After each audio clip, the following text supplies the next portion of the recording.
Agora, Marcos, só Bom, para salientar, boa noite a todos, né, a todos e a todas. Vamos dar início aos trabalhos da noite de hoje, né, do sétimo Sinfic, da Semana Interna de Filosofia, do Departamento de Filosofia do campus de Caicó. A noite de hoje teremos duas partes, né, três apresentações nessa primeira parte. Faremos um intervalo previsto às 8h20 da noite. Voltaremos às 8h30 com a segunda mesa sobre metafísica e discurso em Aristóteles. Então, a mesa de hoje, né, está intitulada de Ética e Estética, com três participações. Né? A primeira, da aluna Geisa Venícia dos Santos, com o título A Origem do Mal em Santo Agostinho. O outro trabalho, intitulado Análise do prólogo da primeira dissertação da genealogia da moral do filósofo Nietzsche, de Joab Santos Silva. E o último trabalho dessa primeira parte da noite de hoje, o ato filosófico como música primordial, filosofia e patos musical no nascimento da tragédia de Nietzsche, de Samuel Aminon da Silva Costa. Né? Então, fico muito feliz de estar mediando essa mesa, desse evento interno, que fazia, acho que um ano e meio que a gente desejava desse evento acontecer, né? Eventos que proporciona que os próprios alunos do curso, né, e apenas os alunos do curso, possam exercitar aí o pensamento, a reflexão, né, o aprendizado de como expor uma reflexão, um pensamento, né, a escrita de um texto, né, para ficar à disposição da pergunta, da crítica, né? Isso que a carreira acadêmica filosófica vai ter o tempo todo. Então, é muito importante que o Departamento de Filosofia, no período da formação filosófica, suscite, né, impulsione, incentive essa participação do alunado. O ano que vem, se tudo der certo, na comemoração dos 20 anos, vamos fazer a nossa Semana de Filosofia, que aí será voltada também não só para os alunos da casa, mas também para os alunos e professores de outras instituições. Né? Então, vamos dar início. Né? Eu alerto os alunos, né, pesquisadores que apresentarão um trabalho que terão até 20 minutos. Eu vou dar um sinal aqui quando faltar 2 minutos, para que vocês possam tentar concluir, caso ainda estejam distantes do que prepararam, né? De modo que a gente possa cumprir o tempo e ter alguns minutos para alguma possível pergunta, né? E algum debate. Né? Então, eu passo a palavra para a Geisa. Geisa, você obrigada. disse de qual período você está no curso, tá? E fique à vontade para iniciar a apresentação do trabalho. Tá certo, Marcos. Antes eu só quero fazer uma correção, eu não sei se foi um erro da organização, que o meu trabalho, ele é em conjunto, ele vai ser apresentado com a aluna Thaisa, acho que ela está no 5º período, foi desenvolvido em conjunto e submetido em conjunto. E, infelizmente, na programação só saiu o meu nome, mas a gente falou com o Renan, e ele disse que não teria problema, talvez fosse um erro qualquer que tenha passado despercebido. Então, só para deixar aqui uma ressalva, que vai ser em conjunto, vai ser com Thaisa Maria Brito dos Santos, e a gente vai estar, nesse momento, se desdenhando aí sobre a filosofia augustiniana. Antes de tudo, a nossa apresentação vai ser estruturada por meio de leitura, a gente preparou um pequeno texto, espero que não conseguimos cansar vocês, porque infelizmente tanto eu como ela estamos gripada e seria melhor, mais fácil para a gente fazer essa divisão de leitura para não forçar tanto a garganta. Então, vamos lá, vamos começar, né? O nosso trabalho, sim, antes de tudo, né, Marcos pediu para eu avisar. Eu sou Geisa Venícia dos Santos, aluna do 7º período de Filosofia, Campus Caicó. E Thaisa é aluna também do Campus Caicó e está no 5º período de Filosofia. Bom, A nossa temática hoje, em específico, para trabalhar a origem do mal em Agostinho, ela se desenvolveu em algumas leituras feitas nas disciplinas tanto de Ética 1, como na disciplina de História da Filosofia 4, se salvo não me engano, onde eu e Thaisa também se encontrava trabalhando essa questão. Então, teve a proposta da Sanfic, né, e a gente resolveu se reunir e colocar as ideias para rolar solta. Então, a gente produziu um textozinho muito bacana e a gente vai apresentar aqui para vocês. Thaisa, se você quiser iniciar a apresentação, fique à vontade. E assim que você terminar, você pode passar que eu continuo. Então, boa noite a todos e a todas. Como Geisa já me falou, né? Meu nome é Thaisa Maria, eu sou do 5º período de Filosofia pela UERN. Eu vou começar falando um pouco sobre o bem e o mal, e Deus não é o criador do mal. Essa é a primeira fala. Na filosofia agostiniana, existem 2 princípios que são importantes de serem analisados, né? Sobre o bem e o mal. Compreende-se que o objetivo desse trabalho é apontar para a origem do mal. Porém, essa tarefa não poderá ser realizada se antes não for investigado o que seria a ideia de bem para Agostinho. Compreende-se que a Igreja teve forte ou completa influência para a construção do pensamento do filósofo, né? Por isso é notório pensar que, abre aspas, por se tratar de um convertido ao cristianismo, esse bem é identificado imediatamente ao Deus cristão, fecha aspas. Isso é, a caracterização do bem supremo em Agostinho é a afirmação do Deus da religião cristã, e esse Deus, abre aspas, é bom e assombroso, e incomparavelmente preferível a tudo isso. Ele é bom, e por conseguinte criou coisas boas. E eis que com ele rodeia e as enche, fecha aspas. Quer dizer, o Deus de Agostinho pode ser classificado em uma dimensão metafísica, teológica e filosófica, por ser justamente uma unidade infinita e perfeita, que não se reduz a nenhuma outra coisa. Pode-se entender também que, através da boa vontade, Deus criou todas as coisas existentes. Porém, essas coisas são distintas da essência de Deus. E, por serem distintas da essência de Deus, elas podem ser corrompidas. Ao considerar-se a possibilidade das coisas materiais serem corrompidas, justificamos a bondade divina, pois, se formos sumamente boas, nem se poderiam corromper se não fossem boas.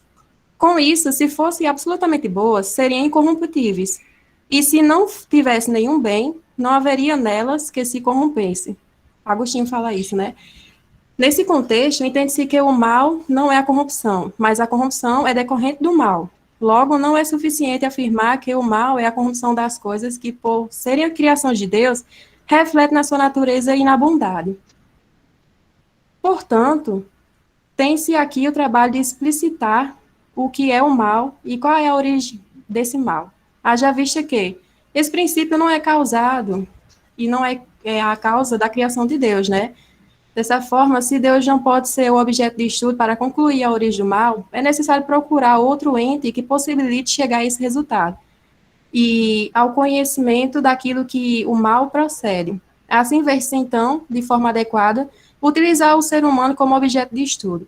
De antemão, pode-se questionar o motivo da escolha apontar que existem também os animais, e que poderiam partir inicialmente através deles. Porém, somente os seres humanos são dotados de razão, podendo ser responsabilizados pelo próprio mal. Isso é, o homem é superior aos animais, haja vista que, mesmo que os animais possuam uma alma que é animável, não tem a capacidade cognitiva. Isso é a razão, né? Dessa forma, nem todo ser vivo tem a consciência que está vivendo, e é por intermédio da razão que podemos chegar à conclusão de que o homem difere dos animais que são conhecedores de que eles vivem, né? Ao invés de estar somente vivendo. Além disso, o homem possui algumas características que se assemelham aos animais, e essas características, de certa forma, o tornam inferior, como, por exemplo, a força e a agilidade que os animais possuem em grau maior em relação aos homens, né? Contudo, existem propriedades que são próprias do homem, como discutir, rir, amor, glória, desejo e outros. Ademais, o homem, mesmo possuindo essas propriedades, não deve agir mediante a elas, pois elas representam as nossas paixões, Portanto, as ações boas são frutos da razão, que é responsável por ordenar todos os movimentos da alma. E, por assim dizer, é através da razão que o homem encontra-se perfeitamente ordenado. Desse modo, além da faculdade racional que o ser humano possui, existe também outro elemento que justifica a nossa escolha, a saber, a vontade livre. Sobre esse elemento, destaca-se que o livre-arbítrio dado por Deus é o que norteia as ações humanas, pois o homem tem a liberdade de agir conforme a sua própria vontade. Contudo, existem duas compreensões em Agostinho sobre a verdade, uma boa vontade relacionada à submissão, à razão, e a outra que seria uma má vontade submetida às paixões. Então, Geisa, é importante, já que foi exposto, né, a questão do bem e do mal, que você situe a vontade e a má vontade submetida a essas paixões. Certo. Então, Thaisa deu essa pequena introdução, a gente não pode correr por um caminho que é justamente esse caminho que busca saber essa origem do mal moral em Agostinho, sem antes saber compreender, né, essa diferenciação entre esses dois conceitos que são basilares, que é o bem e o mal. Então, já que ela tocou em uma questão ética aqui, que é a questão da vontade, a gente também tem que olhar por esse outro lado, né, a má vontade estando submetida, de certa forma, às paixões. Então, vou falar bem corriqueiramente aqui sobre o que seria. Sobre esse ponto, é necessário que a gente compreenda que a faculdade da razão natural ao homem, responsável por guiar o homem à boa vontade, isto é, ordenando de forma perfeita com Deus, não força o homem a submeter às paixões do mundo. Em suma, é necessário que a mente seja mais poderosa do que a paixão, e pelo fato mesmo, será totalmente justo e correto que a mente a domine. Logo, entende-se que a mente que está no homem de forma intrínseca, que é dotada de razão e sabedoria e que possibilita com que o homem se afaste das paixões. Então, não faria sentido a gente ter essa faculdade que no caso seria a razão, se a gente não conseguisse se afastar. Ele dá, de certa forma de vista que coloca a questão do livre-arbítrio, né?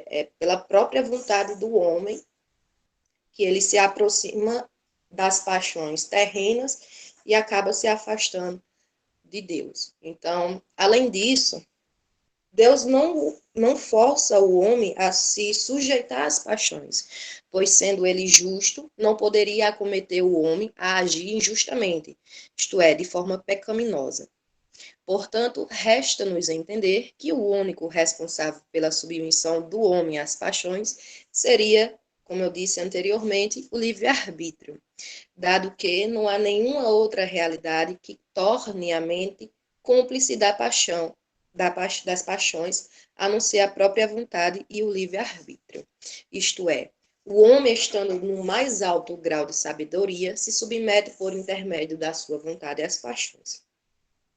Compreende-se que a boa vontade, um termo muito importante para qualquer leitor de Agostinho, é a disposição da alma, isto é, para que o homem não se encontre disposto.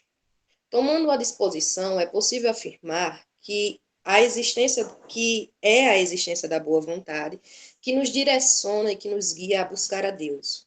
Por sua vez, é através das coisas terrenas que se desenvolve a má vontade do homem, pois ela impede a consumação do bem maior.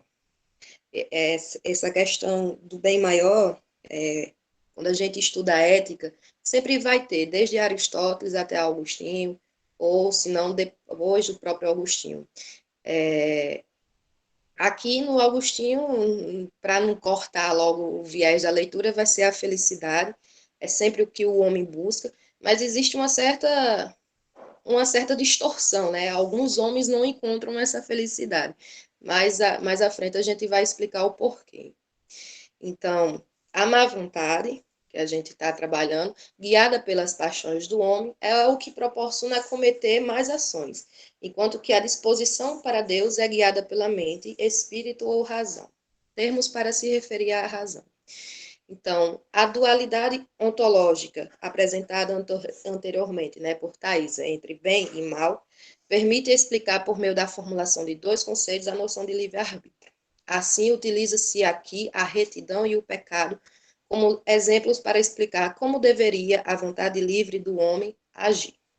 Primeiramente, partindo do caminho da retidão, isto é, viver pelo bem ou sempre em busca do bem, possibilitaria ao homem não ter deficiência ou privação do ser, não deixando lacunas para a prática do mal. Por outro lado, o caminho do pecado, isto é, viver direcionado ao mal, seria o inverso da retidão, onde a submissão das razões segue as paixões mundanas, e o homem leva uma vida colocando como peça central para os prazeres do mundo. Então, a fonte deste mal moral, né, o pecado, está no abuso da liberdade. Porém, esta é um bem. Não, porém, este é um bem. Nesse sentido, Agostinho diz que o pecado já é previsto, né? Já está no mundo, e não é porque o ser humano tem ao seu dispor livre-arbítrio que o pecado se origina dele. A liberdade de escolha que o homem tem de fazer para agir de certa forma, pensar de certa forma, é a consequência de algo bom ou ruim. Então, o homem aqui, ele pode escolher, e essa escolha dele próprio influenciará as ações práticas da sua vida. E essa escolha, ela parte da vontade, pois nenhuma força maior que sua razão vai agir sobre o homem para decidir por ele mesmo. Então, o pecado não consegue esconder sua origem. Desde Adão e Eva, a gente toma como exemplo, ele já está presente na terra, ou melhor, no jardim, né? Porque os cristãos vão recordar, Eva, ela pôde escolher, e ela lá, naquele momento, escolheu ir contra Deus, ao passo que ela submeteu-se ao seu desejo, à sua vontade, e comeu do fruto proibido. Então, essa liberdade de escolha apresentada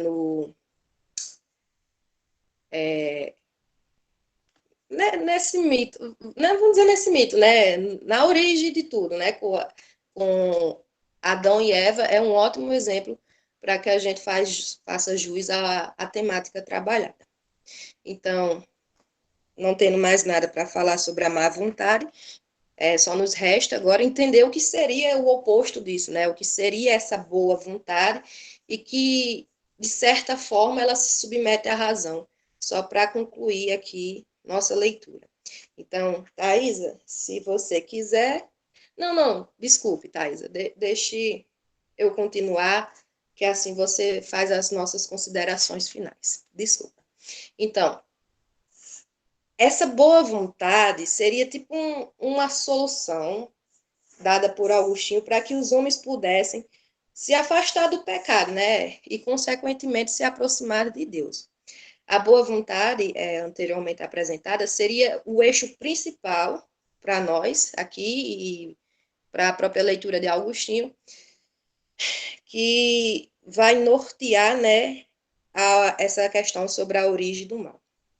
Então, uma vez compreendendo que a origem do mal advém do livre-arbítrio, uma das premissas que a gente tem nessa leitura, a vontade é desviada do ser supremo para as paixões das coisas terrenas.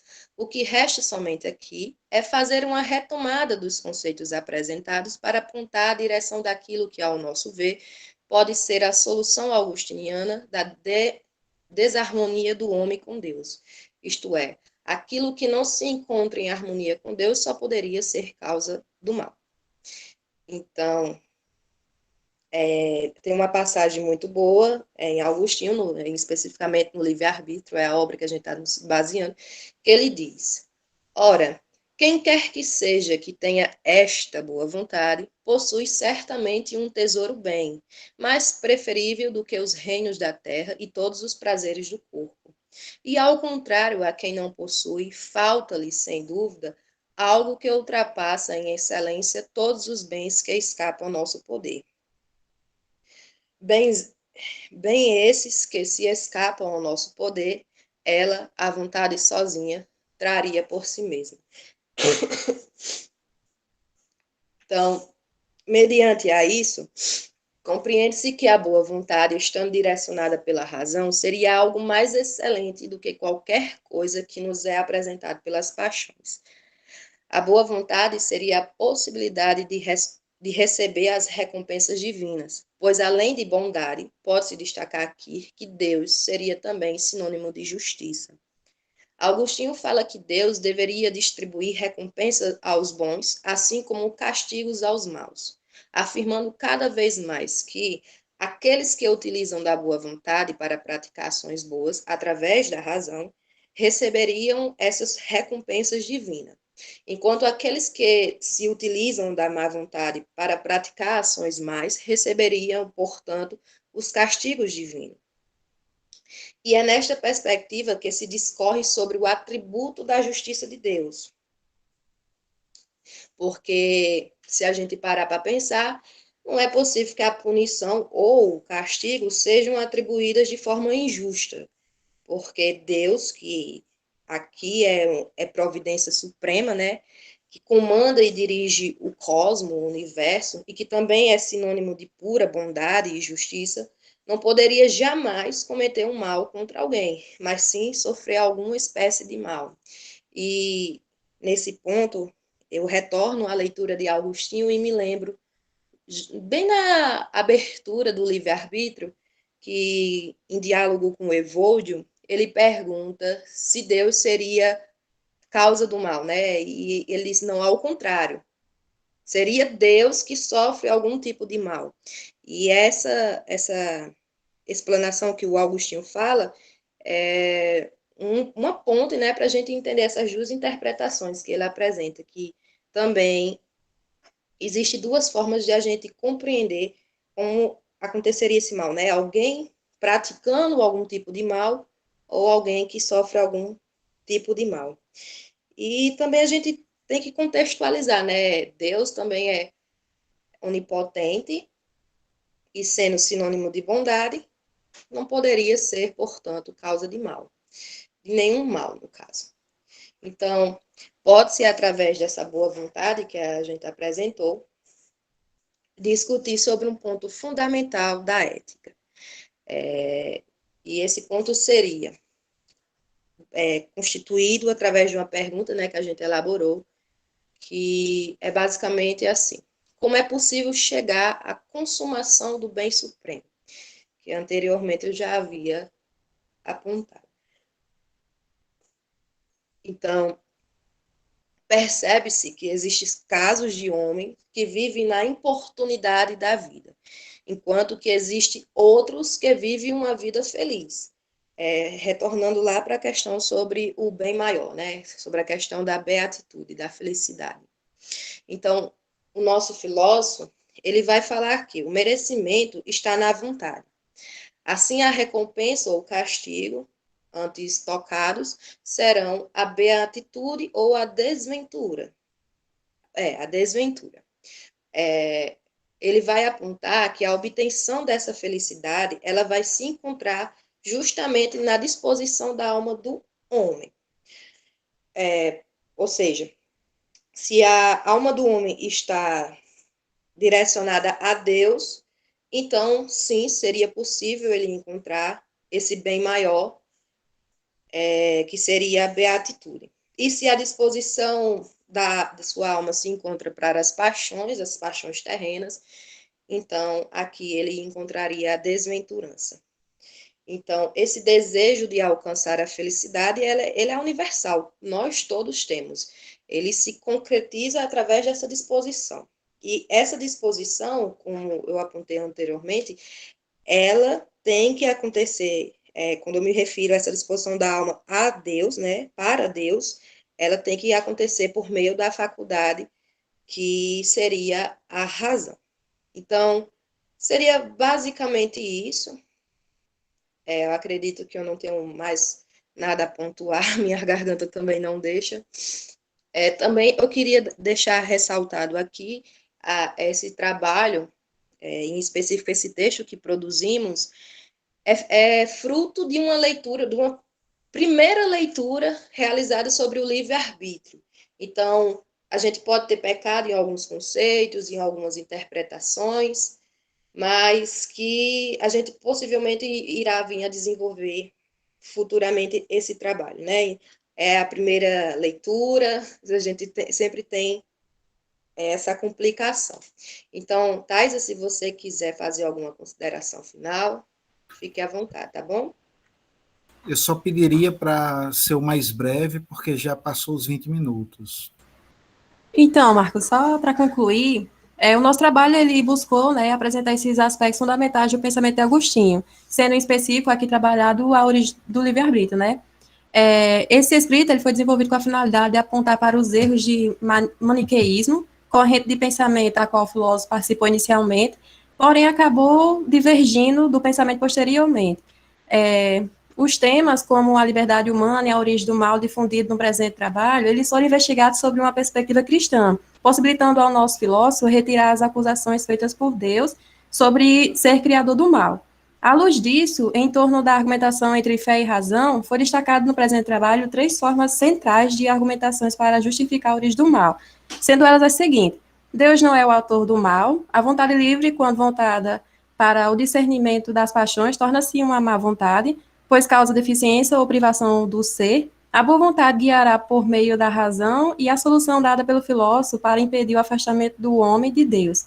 No seio dessa conclusão, compreende-se que o trabalho escrito por Agostinho ainda possibilita tecer outros comentários, que nesse trabalho não foi presente, né? Por isso é perceptível a necessidade de continuar nessa investigação acerca da vontade humana como uma causa da origem do mal. E, além disso, compreender a verdade, mesmo em que seja uma perspectiva cristã, onde nosso filósofo tenta desenvolver nos seus escritos, né, quando salvaguarda a existência de Deus, como um ser perfeito.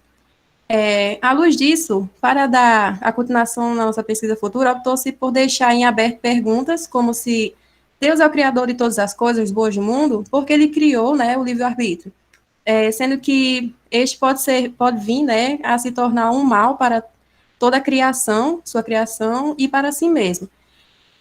Se o livre-arbítrio não fosse dado ao homem, então não existiria nenhum mal no mundo. Essas indagações ficarão em aberto para que, em algum momento posterior, né, a gente possa ser pensado e fazer uma investigação, ser investigadas melhor, de forma a possibilitar novos horizontes sobre a questão relacionada ao conhecimento sobre Deus. É isso, Marcos. Obrigado, Geisa e Thaisa. Convido, portanto, o aluno Joab a proferir sua comunicação, análise do prólogo e da primeira dissertação da genealogia da moral do filósofo Nietzsche. Joab, você disse, por gentileza, o período que você está cursando, tá? Então, primeiramente, a todos vocês... Desculpe, Joab, né? Desculpe. Só informar, tem 20 minutos, eu peço ficar atento. E aqui eu vou mostrar quando faltar 2 minutos e 0 minutos, para, né, tentar dar espaço para algum debate. Então, começando, né, primeiramente, a todos vocês, a nossa saudação de boa noite. Saudando também aqui nossos professores que também estão presentes, os docentes, nossos colegas e estudantes, né, que caminham ao nosso lado, nesta procura do saber filosófico.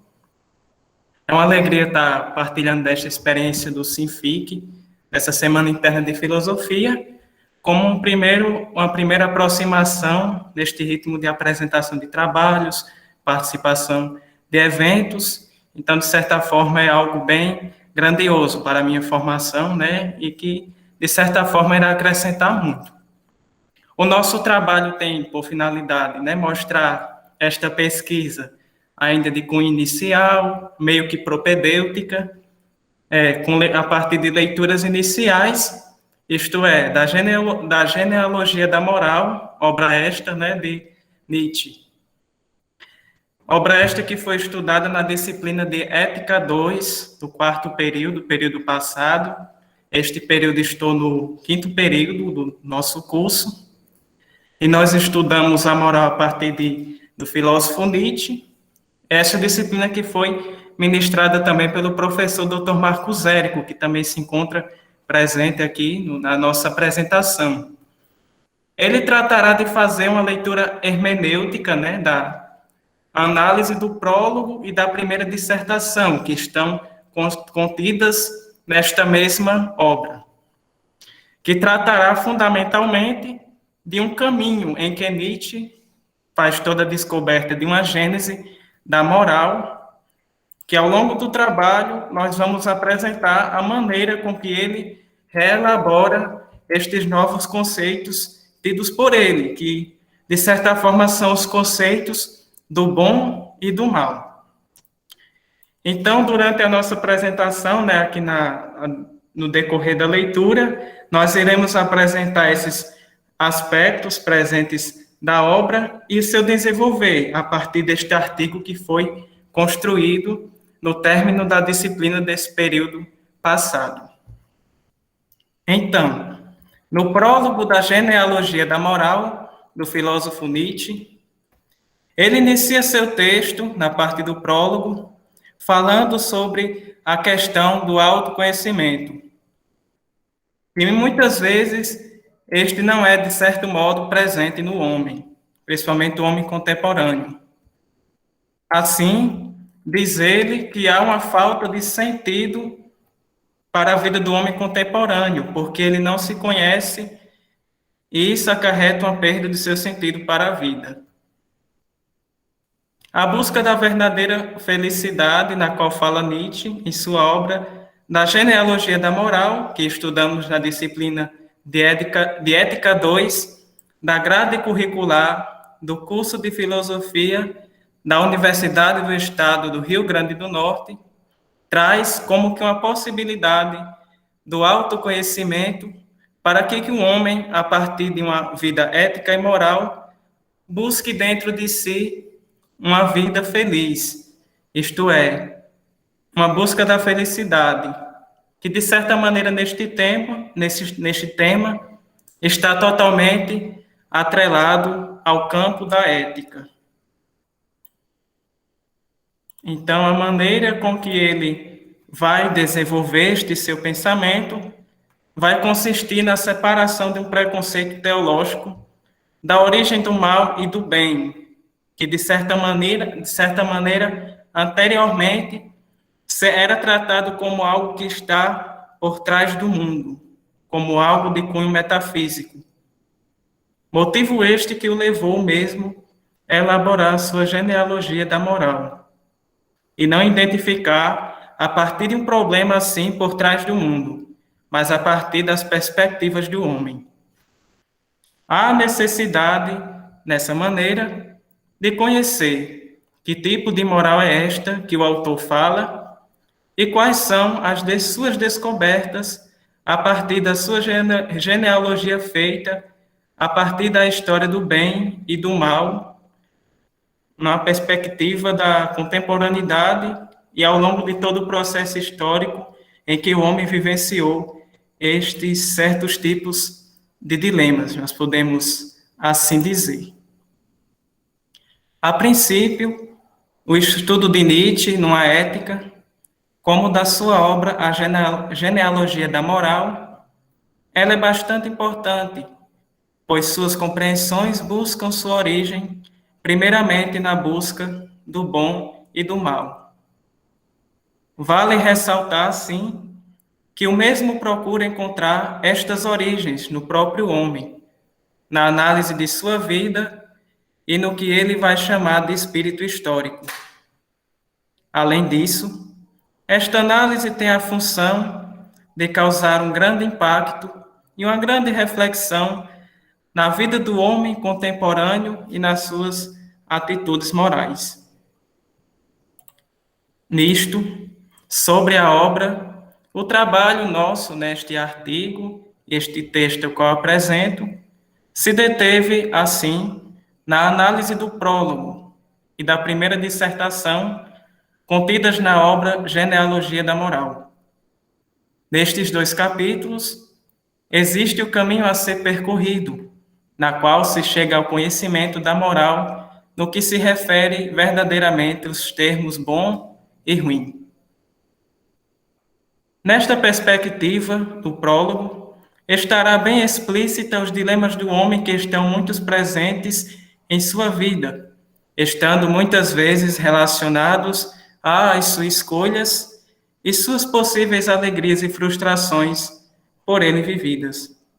Porém, é preciso analisar de onde vêm estes dilemas, estas angústias e estas alegrias.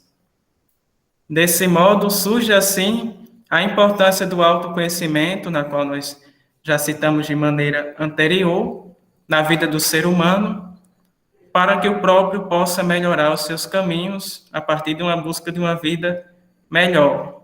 Isto é que a gente pode denominar de felicidade, numa perspectiva ética. Além disso, ao contrário do homem do desconhecimento, que é este homem que não se autoconhece e que ao longo do trabalho nós vamos denominar que é o homem que vai, a partir do ressentimento, se tornar um homem da moral escrava, que para ele verdadeiramente é o homem mau. Este é o verdadeiro sentido do mal. E ao contrário deste homem, o homem do conhecimento é chamado de filósofo, este que possui a devida sabedoria de realizar esta superação. Lembrar que superação esta é esta superação da busca da moral a partir de conceitos metafísicos, né? No que se refere o que está por trás do mundo, que ele vai dizer que a busca dessa verdadeira genealogia é algo que está já atrelado ao homem, que é um conceito que ele chama da vontade de potência, que a partir daí que é que o homem tem esse poder, né, do bom, do verdadeiro homem nobre, que nós vamos falar mais adiante, é o que vai ser a consequência desta vontade de potência, da qual o autor denomina como o verdadeiro homem bom, isto é, o homem nobre. Com isso, é importante questionar a moral da forma como ele fez, não só pelo simples fato de servir para que os homens se adequem na sociedade, mas pelo fato também que há necessidade de saber de onde ela vem, isto é, sua origem. Assim é necessário voltar atrás e descobrir a sua finalidade, se esta finalidade está relacionada a um benefício particular que prejudica todo o resto da sociedade. Descobrir, então, se ela é a justificação de um erro particular, que a partir da moral o homem quer assim esconder.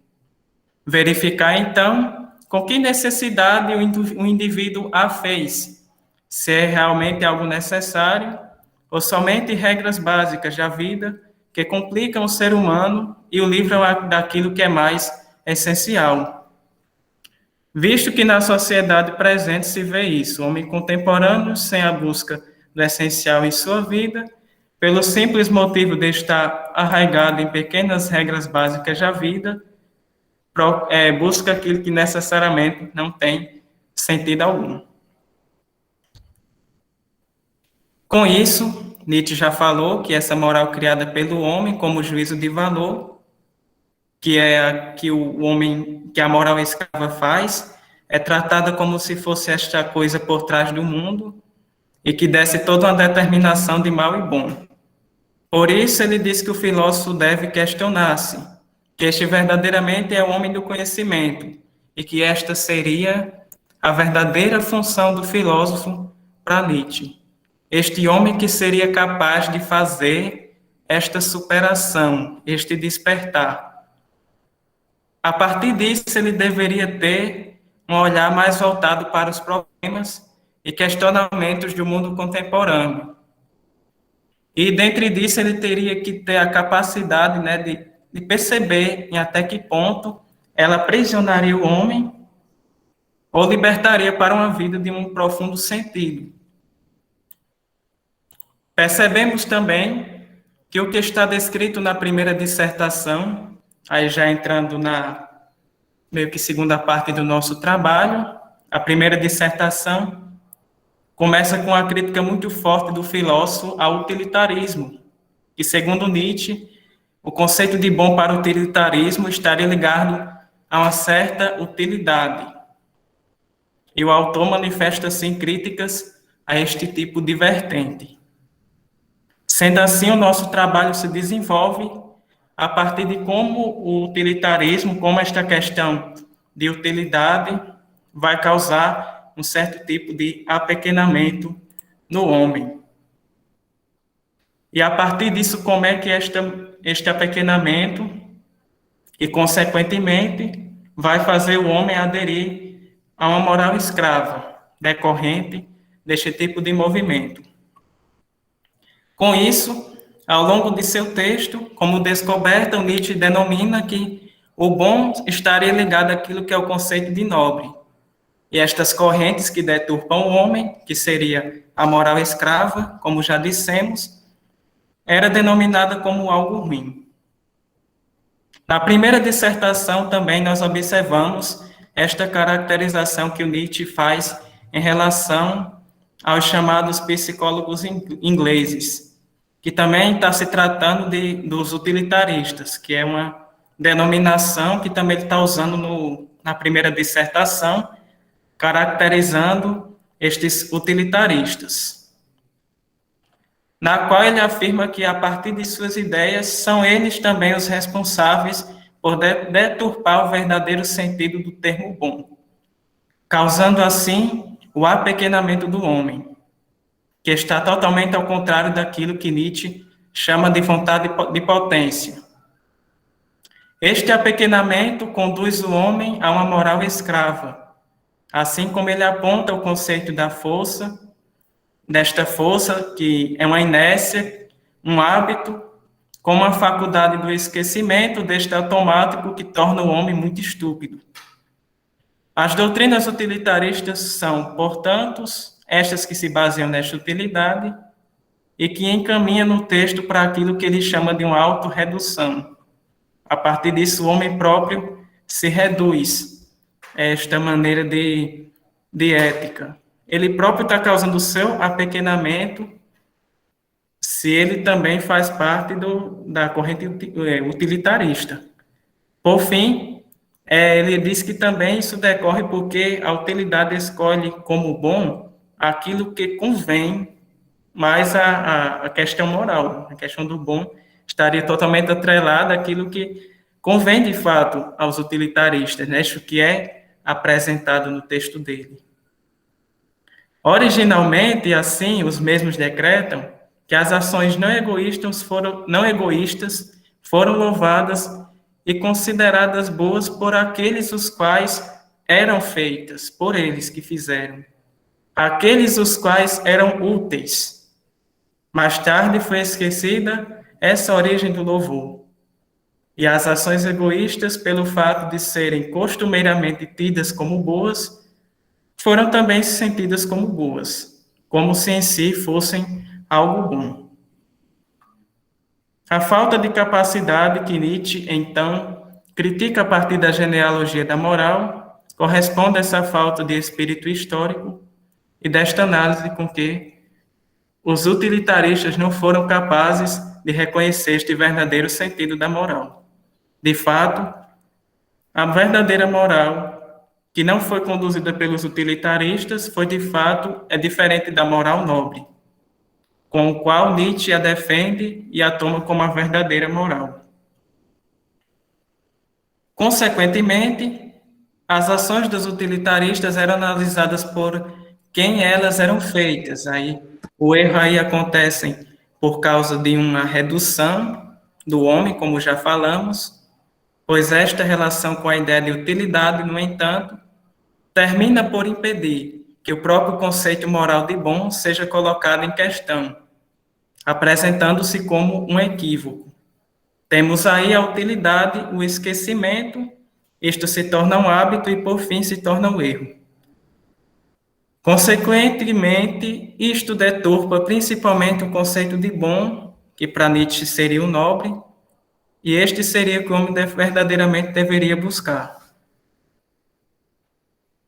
Contudo, dando continuidade, o caminho que Nietzsche continua percorrendo ao fazer a genealogia da verdadeira moral está voltada para uma transformação conceitual, sendo assim, em toda parte, o nobre aristocrático, de espiritualmente bem-nascido, espiritualmente privilegiado, caracteriza o homem nobre, o homem bom, e sempre corre paralelo àquele outro que faz pebleu comum baixo transmutar-se finalmente em ruim, este que é caracterizado pelo homem mau. Sendo assim, o verdadeiro conceito do mal, agora para Nietzsche, na sua caracterização, é aquele que é envolvido pelo tipo de moral escrava. Do outro lado, já se observa o ruim, aquilo que é ruim, de fato, caracterizado como esta moral escrava. São estes dois pontos de vista que falamos, o bom, o homem nobre, o ruim, a moral, o escravo da moral, que são estes dois pontos de vista que se tornam objeto de análise nesta primeira dissertação da genealogia da moral feita pelo filósofo.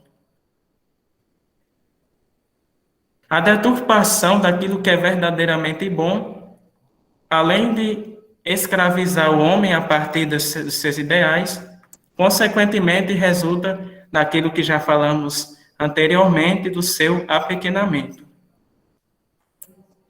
Em continuidade, as ideias, e de acordo com esta leitura feita da primeira dissertação, encontramos no 6º parágrafo da mesma aquilo que o autor chama da mudança da transvaloração do verdadeiro sentido na moral. Esta transvaloração faz com que aqueles que vivem a partir da moral escrava, aliás, tenham para si um conceito diferente daquilo que é tido como bom e ruim, puro e impuro. Assim, os conceitos da humanidade antiga foram inicialmente compreendidos numa medida para nós impensável, de modo grosseiro, tosco, improfundo, estreito, sobretudo e francamente assimbólico. Sendo assim, acontece essa transvaloração, que é essa mudança de valores daquilo que Nietzsche tem, a partir de um homem que vive na sociedade. Ele diz que o homem tem uma perspectiva diferente da verdadeira moral, por uma não compreensão de um verdadeiro sentido daquilo que verdadeiramente é tido como bom. A partir deste estudo, e faltando esses 2 minutos, nós podemos, assim, concluir a nossa apresentação, que afirmando que a crítica do que Nietzsche chama do verdadeiro homem nobre é aquilo que dentro de si vive o verdadeiro sentido do bom.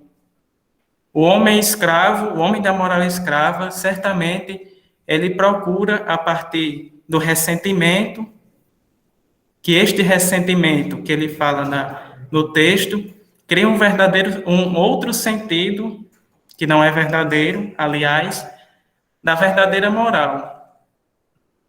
E a partir desses conceitos, por não ser homem nobre, estes conceitos criados por ele servem para fantasiar o verdadeiro ruim que tem dentro dele, Como muitas coisas da vida, por exemplo, até a crítica que ele faz à religião é que verdadeiramente este tipo de religião muitas vezes serviria para se viver de uma forma hipócrita, Não viver verdadeiramente com o sentido de moral, mas para criar valores para que pudesse esconder de fato o homem. E nesse escondimento, criar uma vida totalmente paralela àquilo que é um verdadeiro sentido do bem, de uma forma fantasmagórica, que ele chama, uma vida totalmente diferente, que até em certos pontos, da religião poderia se criar muitas leis que verdadeiramente são importantes, mas que não servem justamente para a vida do homem. E concluindo assim, este trabalho serviu muito para esta pesquisa de uma primeira leitura e que a gente conclui como positiva e que certamente trouxe muitas contribuições para o meu saber filosófico.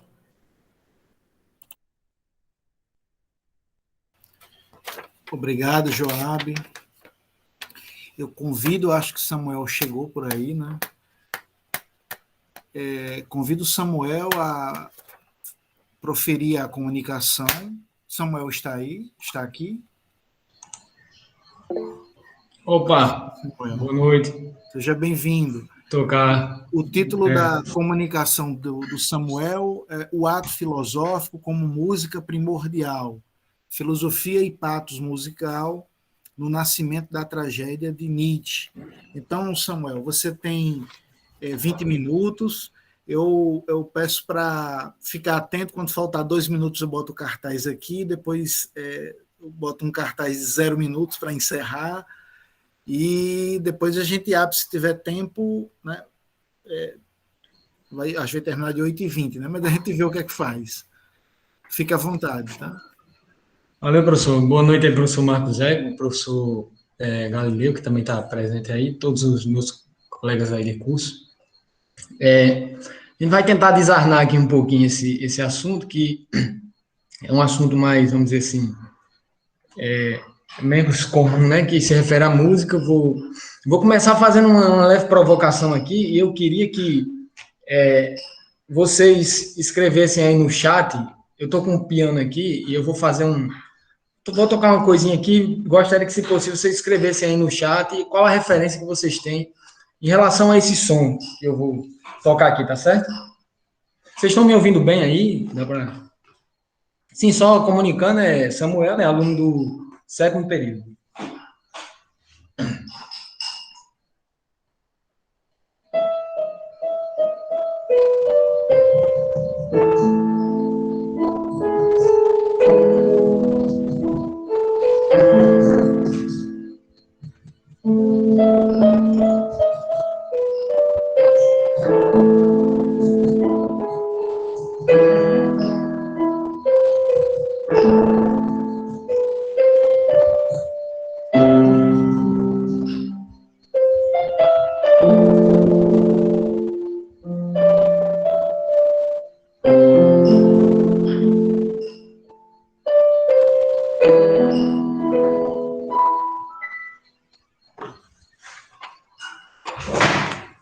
Aí, pessoal, assim, da forma que vocês conhecerem, vocês coloquem a referência que vocês tiverem, mas eu queria que vocês colocassem só assim, conheço ou não conheço, só isso. Já dá para a gente desarmar um pouquinho aqui.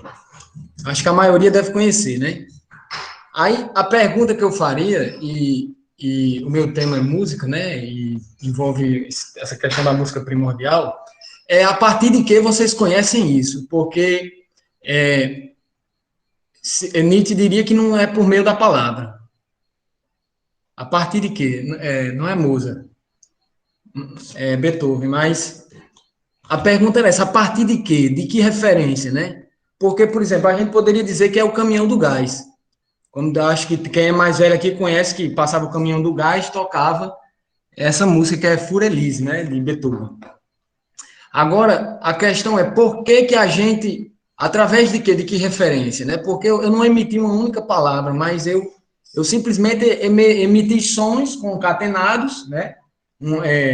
Vamos dizer assim, melodia e harmonia, e mesmo assim, de algum modo, todo mundo conhece. E aí, dessa questão que eu parti para, vamos dizer assim, fazer a minha pesquisa, porque eu peguei uma citação aqui de Nietzsche em Et Homo, e ele diz assim: para fazer justiça a esse trabalho, claro que Et Homo não é o foco da minha pesquisa, é o nascimento da tragédia somente, né? A visão de Nietzsche em relação à música vai mudar com o tempo, mas o meu foco é o nascimento da tragédia. Então, Nietzsche diz: para fazer justiça a esse trabalho, é preciso sofrer do destino da música como de uma ferida aberta. Certo? E uma outra citação que ele fala o seguinte: é a partir dessa relação de música e palavra que Nietzsche vê a questão da afirmação da existência na tragédia. Então, por exemplo, eu fui identificar no Nascimento da Tragédia, meu objetivo era identificar qual era o papel da música ali, porque o tema, o nome do livro, a primeira edição era O Nascimento da Tragédia no Espírito da Música. Eu queria entender que espírito é esse que Nietzsche fala, que está presente aí, e que seria justamente o espírito responsável por tornar o trágico trágico. Porque, só para dar uma referência, na tragédia, Nietzsche vai dizer que o fundamento da tragédia é justamente a união entre apolíneo e dionisíaco. Certo? E ele concebe 2 tipos de música, uma música apolínea e uma música dionisíaca. Vamos dizer assim, uma música que ele chama de uma música dórica, uma música mais ordenada, né? Por referência a Apolo, que é um deus solar, e uma música mais, vamos dizer assim, que é mais força, ela é mais intuitiva, né? Ela é uma força sonora. E eu começo fazendo alguns questionamentos, lembrando que é um trabalho que tem mais pergunta do que resposta, na verdade. Então, eu começo, que não tem nenhuma novidade, mas é a questão entre logos e patos, né? Porque a pergunta que eu faço é se a gente faz filosofia só com o pensamento. Porque, por exemplo, claro que eu poderia fazer a seguinte pergunta: será que vocês reconheceram essa música por meio de um tipo de um pensamento? De algo lógico, vamos dizer assim, silogístico, né? Não sei, é a questão. Ou por meio de um patos, né? De um sentimento, né? Não sei, é outra questão. Eu sei que colocaram aqui, todo mundo disse que conhecia e falaram de tristeza, angelical, né? Enfim, melancolia, né? Calmaria, suspense, enfim. Então, o que me interessa é saber se na música, nessa música primordial, que eu vou tentar desarmar aqui, explicar o que seria essa música primordial para Nietzsche, se nessa música primordial já existe, vamos dizer, um ato filosófico. Se antes de pensar, eu já posso estar fazendo filosofia, ou não, ou se a filosofia se restringe, vamos dizer, ao próprio pensamento. E eu também poderia questionar se a música, aí é uma coisa que fica, né? Mas Nietzsche não concebe isso, né? Se a música é um fenômeno do pensamento, né? Certo? Então, eu inicio com as seguintes questões. Existiria uma manifestação informe na nossa psique, né? Que seria fonte da palavra, seja de que tipo for, né? Porque normalmente a gente conceitua com palavra, né? Aí eu pergunto, as palavras e conceitos viriam dessa nascente, né? Porque, por exemplo, Nietzsche vai dizer que essa melodia que eu toquei aqui, que uns conhecem como Feuillis de Beethoven, quando tem essa referência, outros conhecem como a música do Caminhão do Gás. Eu posso pegar 1001 palavras e inserir nessa música aqui, nessa melodia aqui. E mesmo assim ela não deixará de ser ela. Eu tenho uma lenda interessante sobre Beethoven, que diz que um crítico musical chegou para ele e perguntou assim, não sei se é verdade, mas não interessa, o que interessa é que dá para aprender algo com isso. Chegou para ele e disse assim, Beethoven, o que é que significa aquela sua obra? Ele sentou-se ao piano e tocou a obra. O crítico insistiu. Disse, não, mas eu estou lhe perguntando o que é que significa essa sua obra.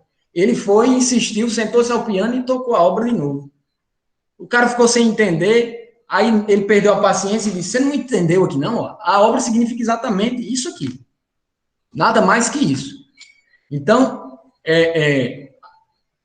nessa pequena parlenda aí, já dá para ter uma ideia de qual era o pensamento de Nietzsche, que inclusive admirava muito Beethoven, né? Em relação à música. Porque Nietzsche vai dizer, se a música ela só precisa dela mesma, ela não pode nem se submeter à palavra, porque ela é geradora. A música é geradora. Vou dar um exemplo aqui para ficar mais claro. Os cantadores de viola, que são a herança dos rapsodos, né, gregos e os aedos e tal, que tocavam normalmente com uma lira, né, e hoje a gente tem a viola, né, particularmente estou um pouco inserido nesse mundo, sempre curioso, e eu uma vez perguntei para um cantador de viola de muito tempo, se ele conseguia cantar sem a viola. E a viola na cantoria faz só isso aqui, ó.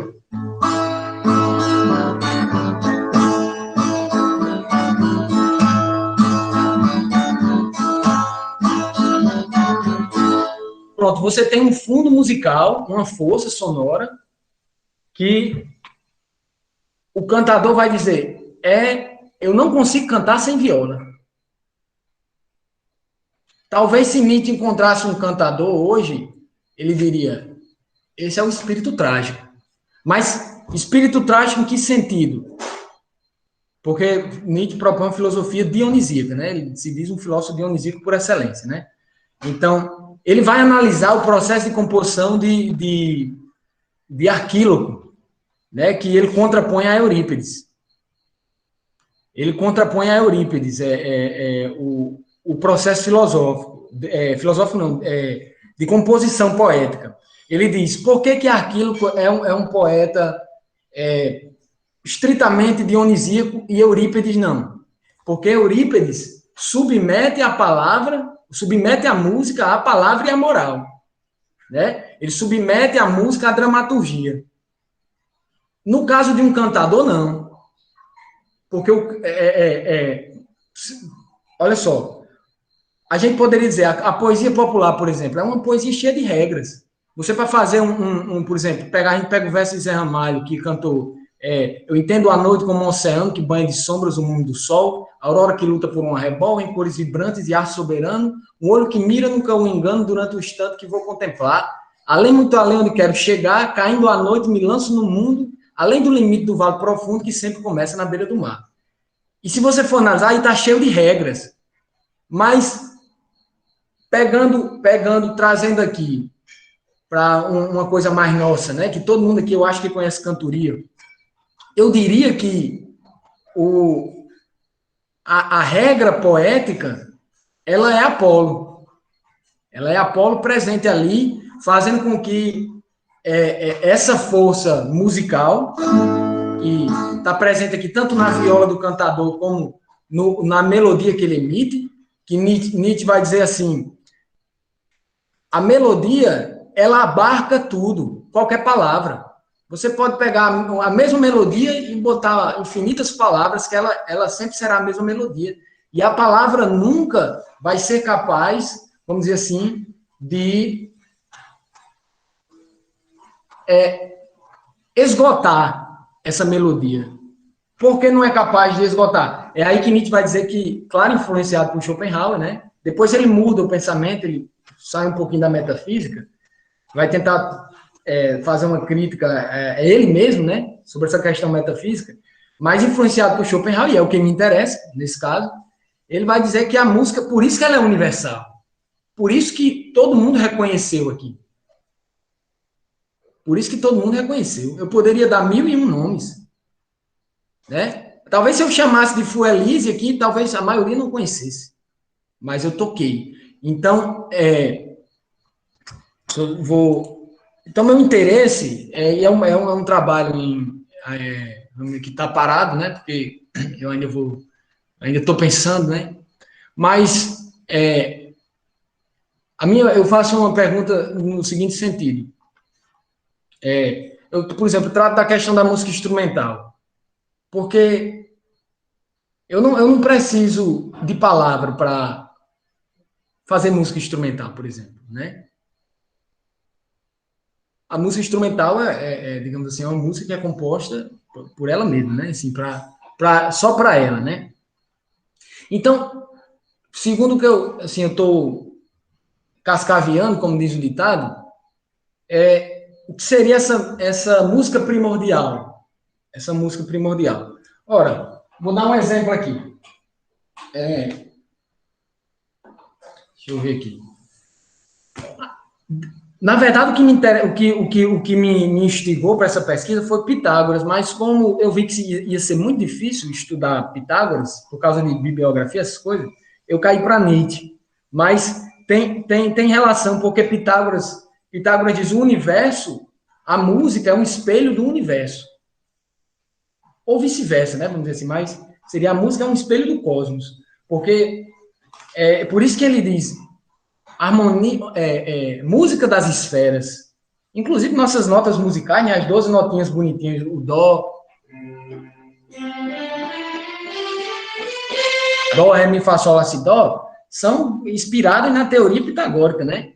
Quer dizer, ele faz lá o estudo dele e tal, e se Pitágoras dizia a música ela é um espelho do cosmos, né? Onde você tem, e aí é algo que eu pretendo pesquisar mais a fundo, pensar numa pesquisa futura, é uma questão ontológica entre ser e via ser, porque a música, ela trabalha basicamente com som em silêncio, tensão e repouso. Vou dar um exemplo aqui, por exemplo. Eu tenho uma nota dó. Aqui, mais agudo, dó. A nota mais próxima de dó, que é o dó sustenido, é uma nota de tensão. Olha o que ela produz. À medida que eu vou me afastando, eu vou para um ré, vai ficando mais, ó.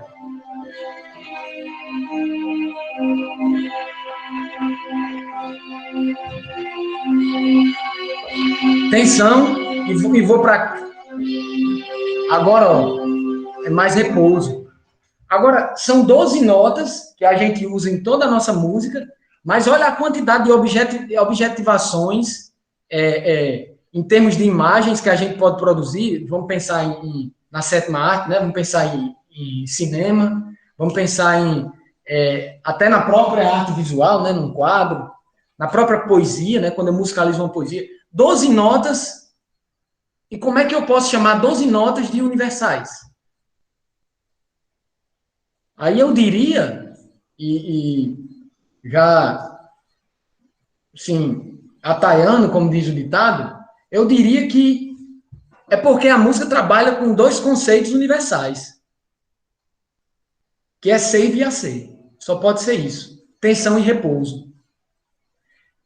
Então, por exemplo, se eu tenho aqui, ó, isso aqui para mim é dionisíaco.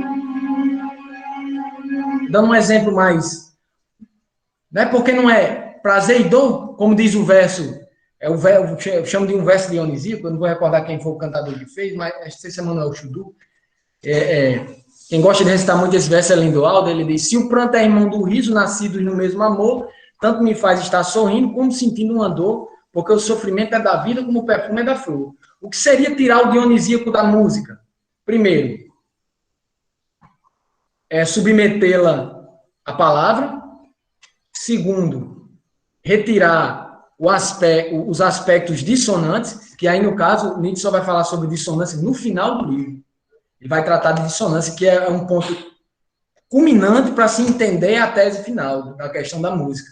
Então, dissonância é isso aqui, ó. Não tem repouso, você quer sair disso aqui. Mas a vida é dissonância também. A consonância é isso aqui.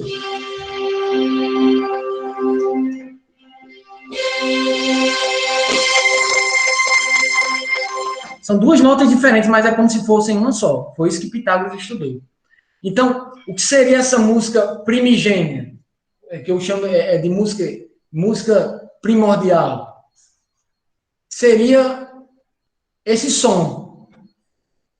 Mas ele não se torna estético, esse som, se ele não tiver o apolíneo. Aí não quer que eu discorde em relação a Nietzsche. Porque ele diz que o apolíneo é responsável só pelas imagens.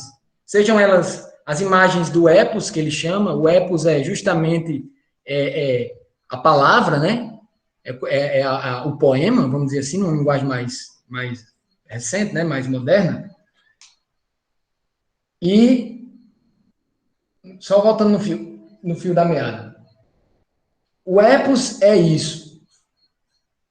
Só que a música ela não se torna estética se ela não tiver o apolíneo.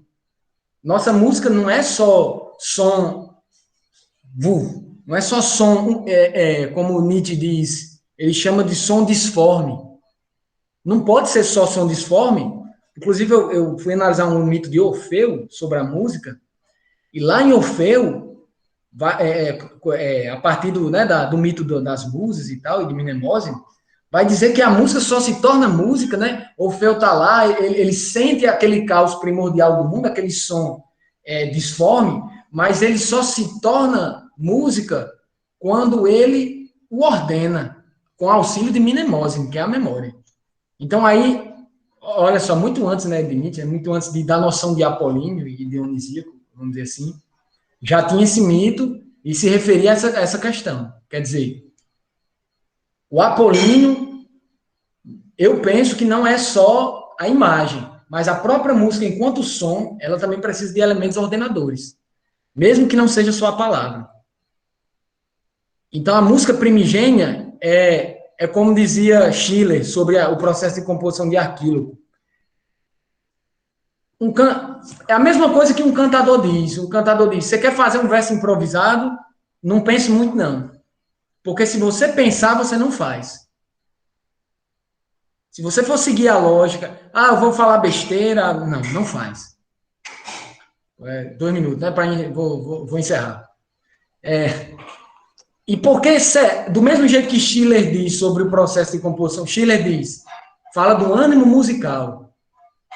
O ânimo musical é esse patos, essa potência em forma de energia que lhe impulsiona a agir artisticamente, vamos dizer assim. Falando, é claro, questão estética, né? Agir artisticamente. Do mesmo jeito o cantador. A viola, como a melodia que ele canta, que ele repete ela em cada estrofe, ela é o que impulsiona. Mas o epos surge quando o apolíneo baixa, que é o elemento ordenador, por natureza. Então, por isso que ele diz, Arquíloco é dionisíaco, porque Arquíloco compõe musicalmente.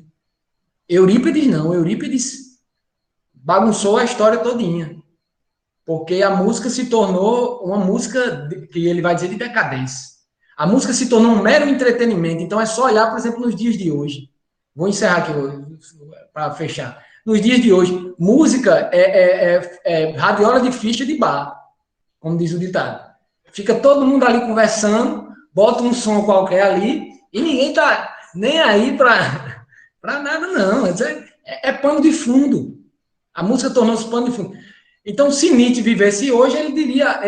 Ele nem iria num bar, né? Mas, enfim, as questões que eu levanto são essas. Eu acho que é um trabalho que está em desenvolvimento, né? Vamos ver no que danado vai dar. Não sei como vou... Tá um quebra-cabeça, não sei como é que eu vou desenvolver, mas é isso. Eu acho que deu para finalizar. Valeu, pessoal. Muito obrigado aí. Obrigado aos professores e a turma toda. Valeu. Agradeço, Samuel. Já chegamos no limite do tempo, mas mesmo assim eu abro assim para alguma questão, mesmo que não tenha tempo de responder, mas se alguém quiser colocar uma provocação, fique à vontade. Peço para que seja sucinto, né? Racido, não faça pergunta difícil, não, viu? Não, com certeza, depois da sua explanação, não vai ter nada de difícil. E Galileu hoje vai me deixar falar tranquilo, né? Então, olha, vocês estão me ouvindo bem? A primeira pergunta é essa. Porque eu estou aqui num aparelho que eu não sei se vocês me ouvem bem. Está chegando bem o som, Marcos? Tá sim, Racido. Pode fazer a questão. Ok. Olha, Samuel, é só uma sugestão, viu? Não é nem pergunta. É só uma sugestão. Veja, a impressão que eu tive é que você estava lidando simultaneamente com muitos conceitos ainda a serem explorados na sua pesquisa. Inclusive, esse jogo entre apolíneo e dionisíaco, mesmo em Nietzsche. Então, veja, a professora Fernanda, que além de minha amiga, também é minha ex-professora, é doutora em Nietzsche e trabalhou justamente o apolíneo e o dionisíaco em Nietzsche. Tá certo, Samuel? Você está me ouvindo, né? Então, veja, a tese da Fernanda é justamente sobre esse jogo entre apolíneo e dionisíaco em Nietzsche. Agora, como eu não sou especialista em Nietzsche, eu posso apenas fazer sugestões no sentido de elaboração de alguns conceitos que eu vi presentes na sua exposição. Em primeiro lugar, meus parabéns pela coragem que você está tendo de lidar com uma temática tão escorregadia. Muita coragem a sua. Eu também, na minha formação musical, já tentei fazer isso. Agora, Samuel, a primeira sugestão é que você investigue música na perspectiva de musa, da musa grega, né? A música não é exatamente, para o grego, a musa não é exatamente apenas o jogo entre silêncio e som. Tá? É mais do que isso. Então, fica a sugestão de uma investigação sobre musa no contexto grego antigo. E, inclusive, visitar um pouco o sentido de trágico no grego antigo, para o grego antigo. O que é o trágico? Ou seja, eu acho um pouco, digamos, ineficiente estudar o trágico somente pela ótica de Nietzsche. O trágico é anterior ao Nietzsche. O trágico em Nietzsche é uma interpretação que Nietzsche faz do trágico grego, né? Mas o trágico grego nasce justamente de um olhar que é lançado justamente sobre o contraste, sobre os polos, sobre os antagônicos, né? Apolíneo, Apolo e Dionísio, eles não são exatamente antagônicos, eles são complementares, né, para o trágico grego. Uma outra coisa a música, mesmo enquanto apenas som em silêncio, mesmo no momento que você está construindo uma melodia, com intervalos musicais, quer você considere os intervalos pitagóricos, quer você, nas diversas modalidades, né, para os dórios, para todas as outras modalidades, escalas, né, que você possa encontrar, na construção de uma melodia, o que você tem é logos e, portanto, palavra. Embora aqui eu não esteja confundindo música instrumental com música lírica. Você tem razão. Limitar a melodia ao lírico é realmente talvez uma imprudência para aquele que quer falar com profundidade sobre o sentido mais essencial da música. No entanto, logos em grego também é palavra. A pergunta que você fez foi muitíssimo interessante, mas aí eu a recoloco perguntando para você, o que você faria ao explicar tudo o que você explicou agora para um surdo, para aquele que não ouve sons, né? Esse surdo, ele continua com capacidade de entender, né? Ele continua com capacidade de raciocinar sobre tudo que você falou. Mas para ele, não vale limitar tudo que foi exposto apenas no sentido de palavra enquanto aquilo que pertence a uma língua. Então, som e silêncio também são logos, também são matemáticos, pertencem ao âmbito do matematos, pertencem ao âmbito, inclusive, daquilo que pode ser calculado. Há um cálculo. Só para concluir, Marcos, estou fechando. Mesmo na hora que você está lidando apenas com a matemática da música, que é justamente a construção de sons e intervalos, eis aí também o logos, um tipo de palavra particular. Então fica aí, meu amigo, parabéns pela palestra e fica a sugestão de você refazer o caminho de alguns conceitos que você expôs. Parabéns, Samuel. Muito boa a sua exposição. É isso aí, Marcos. Eu agradeço, quero parabenizar os pesquisadores, os alunos que apresentaram o trabalho, né? Acho que é isso mesmo, é um crescimento, né, que, né, tem pontos que deveriam ser trabalhados, né, repetições, né, mas isso é normal, muito bom, fiquei muito satisfeito. Infelizmente, já passamos 8 minutos do tempo. Eu só queria, assim, sem elaborar, só dizer assim, Samuel, que achei muito bom, muito forte sua fala, mas é importante você aprofundar uma decisão, né? Assim, o que foi mais forte na sua fala foi a música, né? Uma decisão aí de encaminhar para o que Racido falou, ou para Schopenhauer, na Metafísica do Belo, ele tem um capítulo sobre música, ou do Nietzsche, né? Porque aí, do Nascimento da Tragédia, a questão do uno é primordial, com o diálogo com Schopenhauer, a questão do artista humano, que não é só Apolíneo Dionísio, tem um artista humano nessa relação, né? A questão da criação do Olimpo, né, por Apolo, ele vai destruir a cultura olímpica. Então, esses elementos deveriam aparecer, já que no seu título é o ato filosófico como música primordial na obra em Nietzsche, né? Então, esses elementos não apareceu bem, apareceu mais a música, né? Então, eu agradeço, né, fica essas provocações para aprofundamento de pesquisa, e eu pediria 8, 10 minutos de intervalo, e aí a gente volta para a próxima mesa. Tá certo? É isso mesmo, Galeu? Pode ser esse pouquinho de atraso?